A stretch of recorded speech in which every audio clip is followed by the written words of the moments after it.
So we've all heard the old adage that getting older is a bitch, that it's difficult, that it's hard, and that it's inevitable. But I don't know how you guys really feel about that.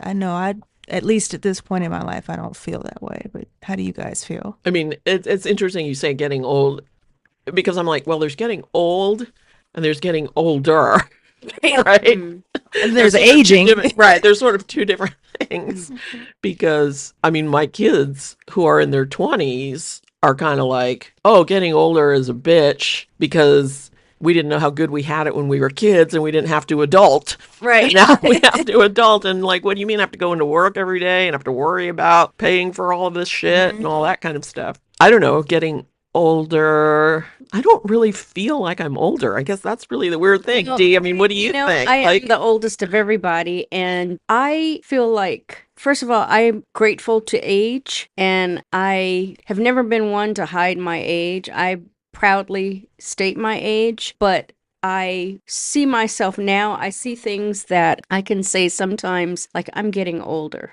Like there's just some things that I just can't process because of my age. Like what goes on in culture or In whatever. culture, yeah. Like I just or don't know why attitudes, people I don't guess. want to do better, try, Right. be kinder, think about other people. All that goes through my head. And I know I always go back to when I was a kid, which makes me sound old, but the world Well, I'm was starting to say okay. that now. So No, I I know. And I watch people, for instance, I was sharing a story today with Kat and Jay about I was making a left turn and I watched a kid stand on the I corner thought you didn't like to make left turns.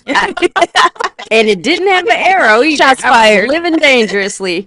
And this kid kept just pushing the button, but she had her cell phone in one hand. Oh, she was pushing the walk button. The walk button. And what people don't know is when you push the walk button repeatedly, just push, push, push, you are resetting the light every time. So you're really prolonging the process. And it made me, quite honestly, it made me angry. So I had my window down and I said, hey, if you keep pushing that, it's going to take longer. And I said, Google it. And she said, for real? And I said, yeah. I said, Google it. And she starts Googling it as she crosses the street. So that's an example. But I welcome aging. But what I do not like is I am vain. And in my head, whenever I do anything, I am constantly thinking about, God, I hope I don't look like a senior citizen. Man, I hope people don't think this. When I make clothing choices or shoe choices or whatever, I always have Jay do a once over. Like, does this look okay? I don't look like somebody's grandma or,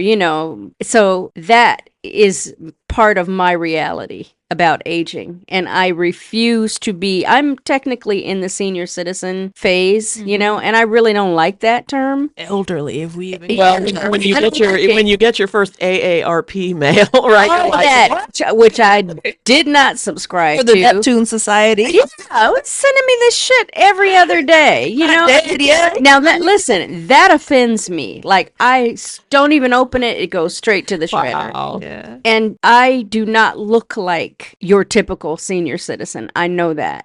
I delight in telling people my age because How old are you? I'm 67 and I don't look it. And people tell me that all the time. And I am grateful for that. But I do put in the work Oh, yeah. to make it so. Right. I mean, you don't give in to old people syndrome or None of you that. haven't cut all your hair I off. don't even, and I won't. My hair is midway down the middle of my back, and I like it. Now I don't dye my hair, but I don't have a huge amount of gray. Yeah, yeah. But you're lucky. I'm not, and I'm still believing that I will meet a partner one day. So I still enjoy myself. I'm not, I'm not trying to be the typical Right. senior citizen. Well, I mean, I think what's nice, if I may say, is that you are true to yourself and you're honest about it and you don't try to be younger. No, You know what I mean? It's like you don't try to be younger. You look great. thank So you. people are like shocked when you tell them how old you are. There's this whole class of people, women, I guess I will say, who like want to look like they're 30 years younger. Yeah, that's when you start And it- looking foolish. Yeah, and Yeah. it looks silly. Yeah. Right? I mean, I have sort of an internal monitor in my head because I don't think of myself as old. Oh, you do No. not. You look fantastic. Yeah. And- Well, yeah. Yeah. I have my own sense of style, and I'm not ready to give up and wear QVC clothes. Hey, It's a separate Really? episode. that's right.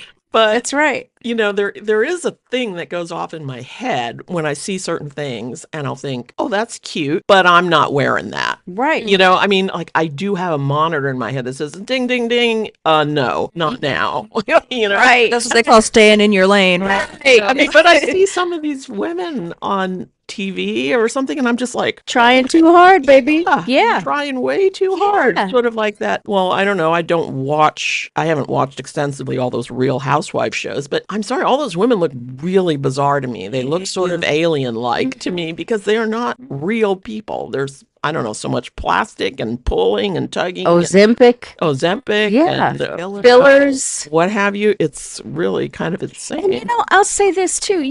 I always think when I see stuff like that, when you're talking about like you have a partner, you have a husband, or you have a wife, whatever you choose, do you not want them to see? Because I too, Kat, I want to be transparent and authentic. Right. So I have never been one to wear like huge amounts of makeup. I do not, never have worn the glue on, eyelashes, because I don't want there to be such a vast difference when, Yes, in my case, absolutely. because I'm heterosexual, when he sees me Right. Oh, it's true. in the real, I don't want it to be like, well, wait a minute, you look like I've- that when I met you, or I am totally 100% transparent. You guys know me. That's the way I am. And I've always been that way. I don't want to be scary I can't. when the makeup comes Right. I mean, I can't remember who it was. It's some sort of celebrity person who prides herself on the fact that her husband has never seen her without makeup. How do you No. do that? And I just No.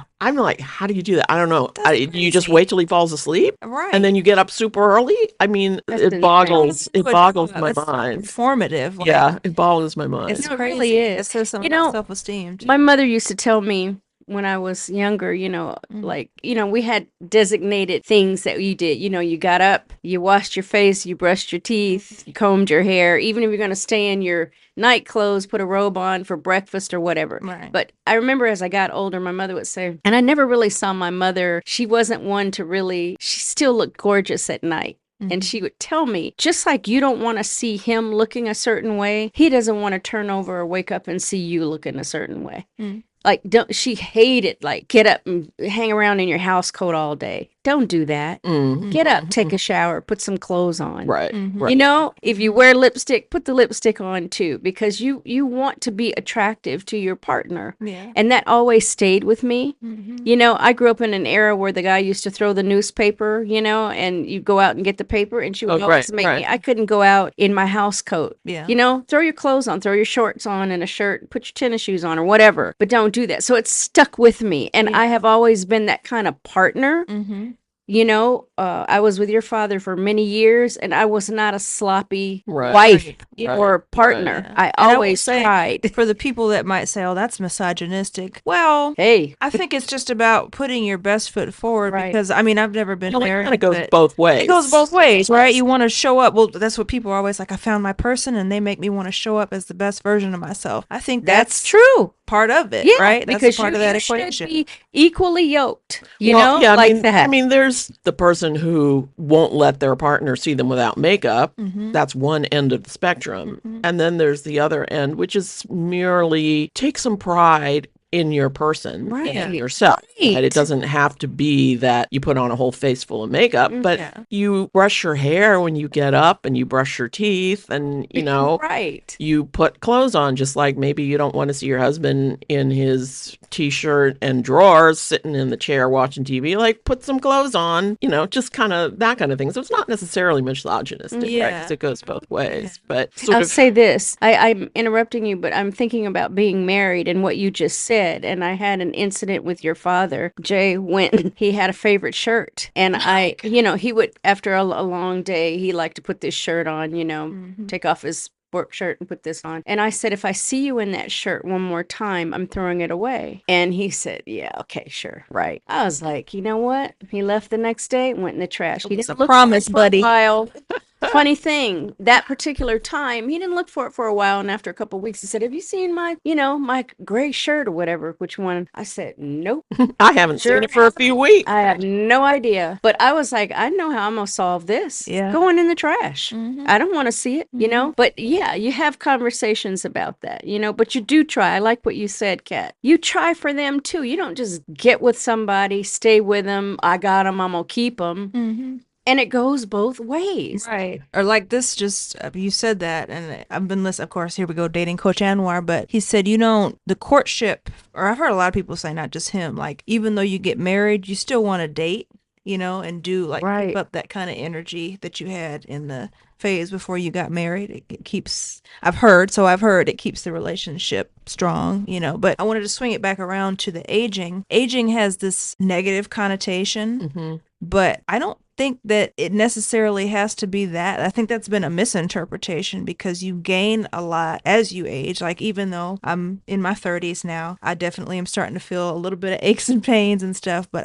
the growth that I've had mentally, emotionally, even spiritually, I'm so grateful that I've gone through some of the trials, I'll call them, that I've gone through, because it's helped even out my personality a little bit. I think I used to be a little more uptight. Now that's falling away. And I also have my fuck it attitude is just like slowly Baby, building. wait till you get to be my age. I hope I have the same amount, It is funny, right? That you It's reach wonderful. that, you reach that sort of period Yeah. where you're just like, you know what? Don't care. Yeah. Just don't care.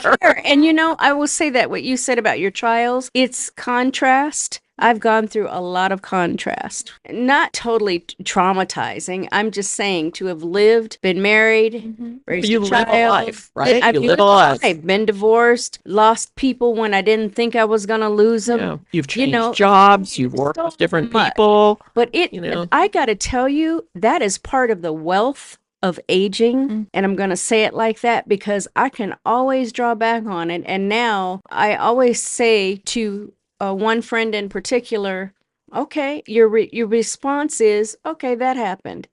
Mhm. I've had things happen to me 20 years ago that would have made me Crash out. shake, Yeah. crash out, crack up, and all of that. And Right. now it's like, okay. Right. When you like think back on what happened and you think, wow, if I had been younger and I saw that coming in my future, I would have been, oh no, no, no. Right. And it's like, you know what? It comes, you deal with it, you move on. Exactly. Because you just got to keep moving. I mean, that truly is the great part about getting older. You gain so much perspective on things.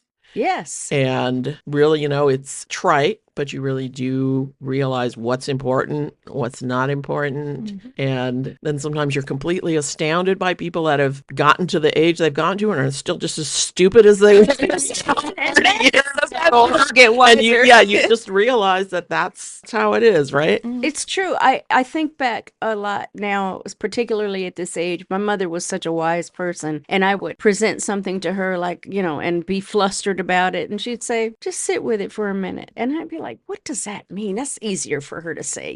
She's a housewife. She's not, But now it's like, and sometimes she'd say, okay, well, be still and pray about it. And I'm like, oh, you know what? I'm just going to meditate on that. Then that happened today. Yeah. I'm Letting leaving it let right it go. there. Yeah. Let it go. Let it go. I mean, I don't think, nowadays we tend to focus a lot in the media. You hear somebody, they say, oh, this person, this celebrity or so-and-so is this many years old. Like, that's so great. They don't look that old or whatever. And I'm thinking, like, we need to kind of move away from that whole, oh, but she's this old, but she doesn't look it, to the notion of just aging gracefully. I mean, there's so many beautiful women out there that have aged gracefully and haven't been nipped and tucked and pulled and filled. And all shapes and sizes. Right. And they look True. beautiful. Yep. It's really, that should be what's inspiring to us. I mean, I remember in high school, I don't know why I was thinking about this in high school, but I had this English teacher, and her name was Mrs. White. And I think she was from the South originally, but she had this great deep voice. I mean, she's got a little bit of a Southern accent. She was probably, when I had her, she was probably in her 60s or maybe 70 even. I don't know what time they would make you retire, but she had really bad arthritis. So she had a hard time walking, but she had this beautiful ebony cane. Mhm. And so she was a black woman. She had this white hair Mhm. that was, really well coiffed. And I just remember thinking in high school, when I get to be that age, I want to look like Mrs. White because she was so elegant and beautiful, even though, her body didn't work that well and everything. And I mean, I still think about her today as I think about an elegant older woman who knew how to age. I mean, she dressed beautifully, right? She didn't give in to whatever.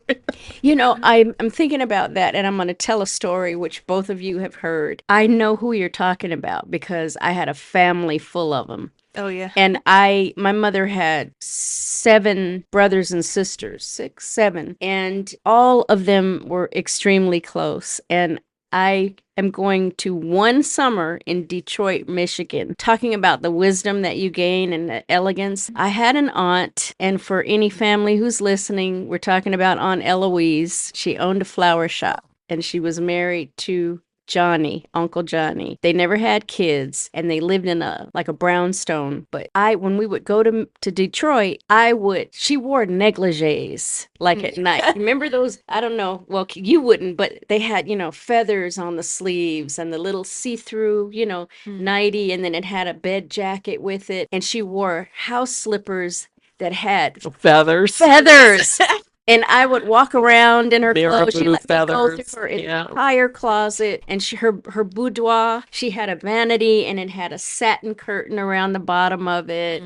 And their bed had satin sheets and stuff. And Uncle Johnny wore pimp socks and silk suits and a hat. And so, but I would sit and talk to her. She liked to take bubble baths, and I would sit in the evening, and because my mother and I and father during the summer, a lot of weddings and stuff, so we would tend to go there and help her with weddings and graduations and stuff, doing flowers. But I would sit and we'd talk while she had this bubble bath, and she did everything with that southern grace. She would pour in the bath oil and the bath salts, and the bubbles would just burst over, and she'd sit in there for an hour. And I'd sit on the little vanity and talk with my legs crossed and those feather shoes.